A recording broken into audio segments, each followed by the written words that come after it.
अब मान लो मैं अपने अभी 29 का हो गया है ना, तो अगर मैं कभी भी अपने फ्रेंड सर्कल में या फिर अगर मैं नॉर्मली स्पिरिचुअलिटी के बारे में अगर कोई बात करूं या मैं मेडिटेशन कर रहा हूं, तो लोगों को ऐसा लग सकता है कि काफी लोगों ने मेरे को बोला ये तो बुढ़ापे में करने की चीज है, कि जब मतलब अपनी ये यंग एज में तो आप एक्सप्लोर करो, खेलो कूदो, मतलब सारे भोगों को भोगो, है ना।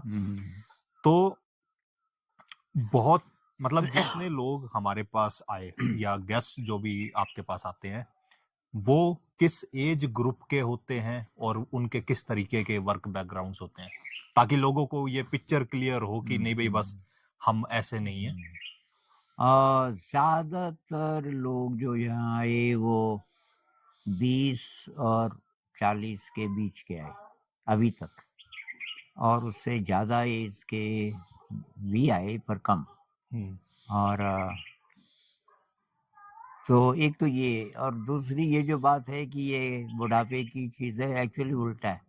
बुढ़ापे तक तो आपकी एनर्जी खत्म हो जाती है।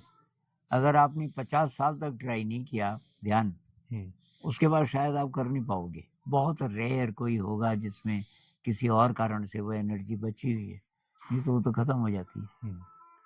तो मुझे याद आ रहा है ना, ये विष्णु पुराण है जिसमें प्रहलाद की कहानी है। तो प्रहलाद बच्चों को इकट्ठा करता है, दैत्य कुमार, क्योंकि उनके वंश पिताजी दैत्य थे ना, ऐसा बोलते हैं।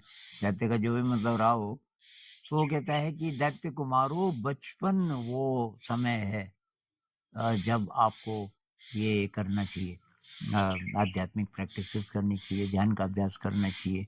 क्योंकि अगर ज़्यादा आपकी उम्र जैसे ही हो गई, जवान भी हो गए, बहुत सारे डिस्ट्रैक्शंस होंगे, और तब तुम कभी जिंदगी में इस तरह पता नहीं आ भी पाओगे कि नहीं। तो ये जो लोग बोलते हैं ना कि पहले तो भोगने का टाइम है, भोग ही तो वीक कर देता है। भोग कैसे भोगना है ये आध्यात्म सिखाता है। संसार को कैसे आप बैलेंस्ड तरीके से उपभोग उसका कर सकते हैं, ये बिना अध्यात्म के आप सीख नहीं पाओगे, और वो आपको वीक करता रहेगा।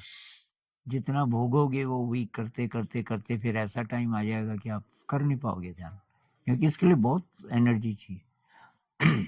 वो जो दिखाते हैं कि वो ऋषि मुनि बैठे हैं, सफेद दाढ़ी है, और कोई लोग सोचते हैं कि अभी अभी बैठा होगा।